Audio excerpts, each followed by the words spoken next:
council manager form of government, which we have.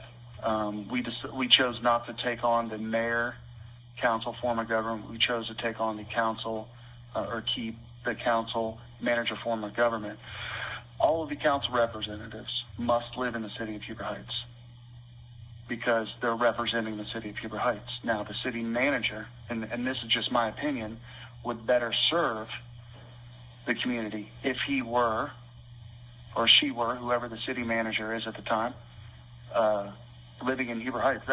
I thought this was set in stone, and then it was at the time that this was written, and it was enforceable at the time that it was written. And there's nothing at this time in the contract that says he's allowed not to live in the city of Huber Heights. It doesn't speak to it either way. There's nothing in his contract that requires him to live or move into the city within a certain time frame. So the only, I guess, I'm the only thing that keeps. I'm curious why hasn't the charter been upheld since, like, I don't think the charters, like, they're not looking, you understand what I'm saying? They're not. Why has he not been forced to Huber? Because it overlaps this period. I don't know exactly when the decision came down, but it's been in the last couple of years, which roughly parallels about the time the current city manager. Is that, you're saying, based on Dayton's residency rule? The thing is, Dayton challenged it all the way up, and then by the Ohio Supreme Court making the final determination on this, it applies as case law throughout the state, to every community, not just to Dayton. I think one of the differences, too, between the council and the city manager is council are elected officials versus a hired official. True, but we've adopted the council manager form of government. And my way of thinking, and it could be wrong,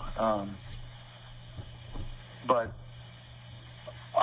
whoever council decides is going to be our city manager would best, and I'm not saying, there's nothing I can pick out that says, anything that our city manager has done wrong, or, that's not our place. What I'm saying is, I think that our city manager and council is best serving the people by living and working in Huber Heights. I think that was important to them when they wrote this document, and I think it's important, at least to me. I don't know how everybody else feels. I agree with you conceptually that it would be in a perfect legal world, the city manager lived within the jurisdiction that he's managing. Sure. Given the legal result from the state Supreme Court saying that you can't do that, we don't have the option. It doesn't sound like to me, which is why we're going to check with the law director to find out how the wording is. Chief executive officer. Otherwise through employment. Yeah. And I, with what you're saying, that, in my opinion, trickles down to every department. I understand why Dayton had residency rules, because even in our department, I feel that those of us who live in town kind of appreciate things a little better, because when we're not at work, we're still at home. We're still here, we still see things. Whereas those, once they leave the city, they don't see anything unless they get a phone call to come look at it. When Dayton had the residency rule, that's why Forest Ridge was such a well-protected area.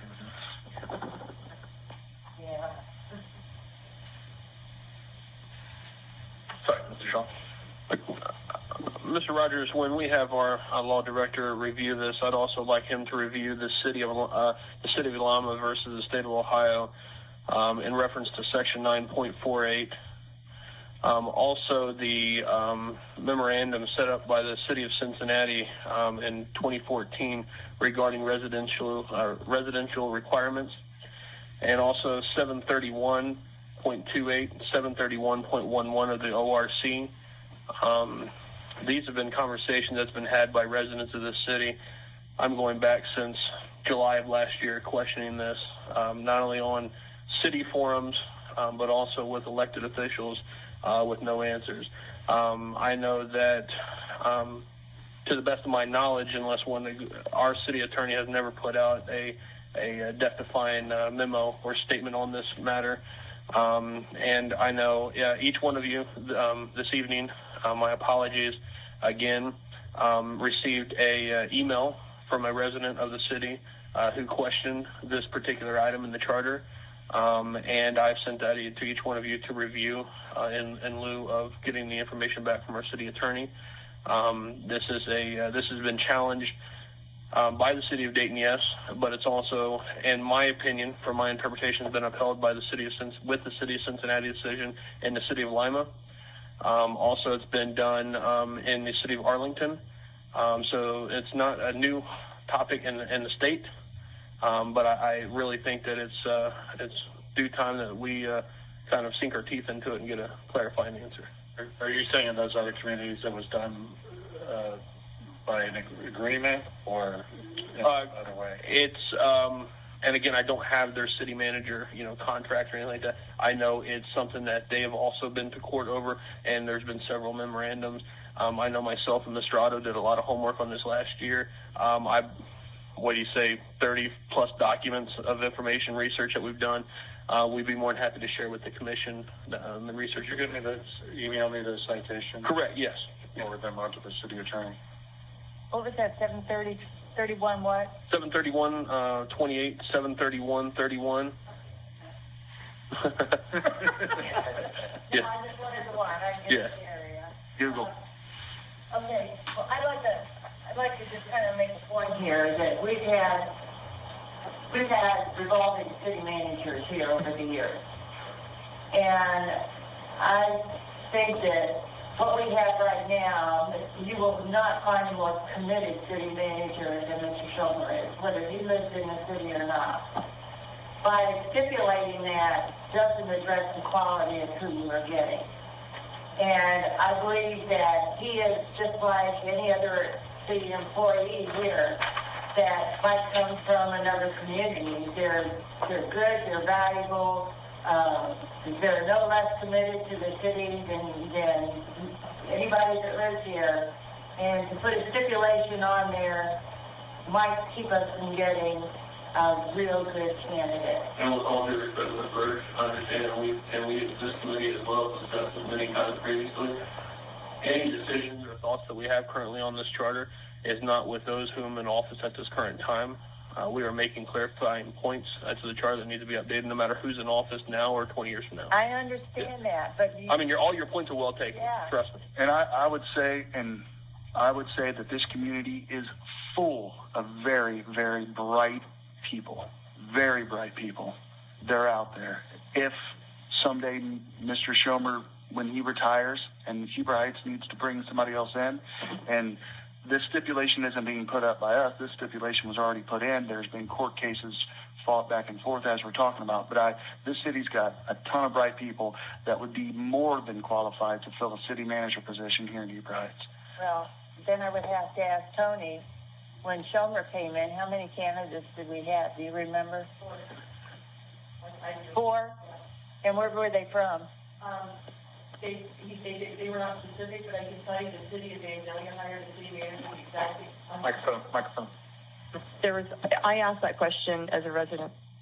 The mayor was one of them. I still remember he was wanted to be the city manager. He still does, but that's okay.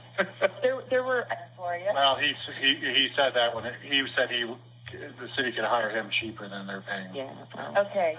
So there were 4. I did ask this question when it was first brought, when he first became interim city manager to city manager, because I was concerned about this part of the charter as well. So my question to council at that time was, well, the city of Vandalia just hired their city managers. Do you guys know how many applied for that position? 43, 12 outside of the state. So me personally, as the head of the city, they really need to live within the city limits because they're getting paid a lot of money. They should be here. Let's just say there was a natural disaster. We had the FEMA come in. We're going to wait for like a recall, wait for an hour or so for them to come in from wherever they're living. And so this is a very important position, and this person is he or she is supposed to know everything that's happening within the city, and to get a phone call is not the same as being on site within a few minutes of living within the city. I understand. I also went to the Ohio Municipality League's training, I think in March, And this is one topic that I brought up, and I said, can you explain to me the Supreme Court ruling? And what it was explained to me was that the lower rank files, we cannot enforce the residency. However, when you're talking about a chartered city such as we are, and if it is in our charter and it says that your city manager should live within the city, then that can be upheld in the law. So if somebody could at least just verify that, maybe I misunderstood it, but I think I asked probably 3 or 4 different ways. There's under certain conditions it can still be. Yeah, so... Yeah, it sounds like we need... Answer to your question, Nancy, when Mr. Schoen was hired as the city manager, the city didn't undergo, at that juncture, a formal search externally for a city manager as they had done in previous rounds when the city manager changed. So, why did do you know why that was? I don't know, so I'm asking, why did we not send that out and tell everybody, tell the world? It was just a decision that they thought they had a viable candidate internally. Okay, that's okay. I just wanted to ask. So Could I ask you a question? Sure. On the instance that you cited, you said it was Vandalia? Vandalia had 43 applicants. Okay. 12 from out of state. 12 from out of state, and who did they ultimately pick? Do you know? Was it a local? I mean, if there are 12 that were out of state, how many of them were from in-state? You know, the remainder of them were from in-state. Yeah. How many were local? Do you know? That I don't know. Yeah. No. Yeah, that's a good question. Yeah. I don't know. I don't know if he lived in the city of Vandalia or if he lived outside of the city. That's a good question, but I'll find out. We did, I think, 3 national searches since I've been here, and 2 of those I was tasked with overseeing that process, and we did get a significant number of candidates, both nationally and in the state of Ohio, that replied as a result of that. So it's just a choice in terms of the process that you're looking at. Yeah, I guess I just have a problem that if we have a really good candidate, say you have 10, 40, whatever number it is, candidates come in that are in the immediate area, just because they might live in Fairborn or they might live in Beaver Creek or they might live in Miami Township or something, Miami County, why would we require them to incur the expense to move a couple miles in? I don't think they paid a lot of money, and I think in the contracts, don't we give them a moving allowance? I mean, that could be applied. We did that for a finance director. That's a negotiated item, right? Yeah.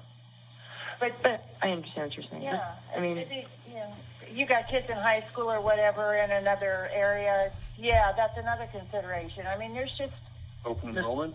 Ms. Birch, you love Huber Heights, right? Yes. Okay. You're a representative of Huber Heights, Ward 5, right? But you probably take care of the family first, right? Mm-hmm. That's all basically is what I'm pointing out in that whole scenario is that, like, we're not putting this in here. This was already there. The founders of the city, I think Mr. Campbell was one of them. They put this in here for a reason because they know that taking care of your home, you're going to take care of your home if you're at home, if that's your home. And that's, I mean, for me, it's not personal against any individual. It's just, I think the person is, they're going to... I understand what you're saying, and Mr. Schomer is just being used as an example. I don't think there's anybody who would question that Mr. Schomer isn't deeply embedded in this community and has served here for many, many years. I could turn around and... Chief on... Right, and what if Mr. Leitner, when he retired, Chief Leitner, when he retired, if he decided that he wanted to take on a city manager role... Does he live in Huber? I have no idea. He does now. Okay. He actually is retired. He moved to Huber. He actually retired and then moved to Huber. Okay. And then was rehired. All right. Well, he was probably a poor example, but the point being that there are other officials here in Huber Heights that maybe don't live here who would be interested but have vested much of their life if Tony decided he wanted to be city manager, you know. I lived here in the 90s, so I already got my credit. Yeah. Grandfather did. Grandfather. So you know what I'm saying? That Sure. I would And like I'm to not- lose a candidate I- for that very reason. I don't doubt that there's qualified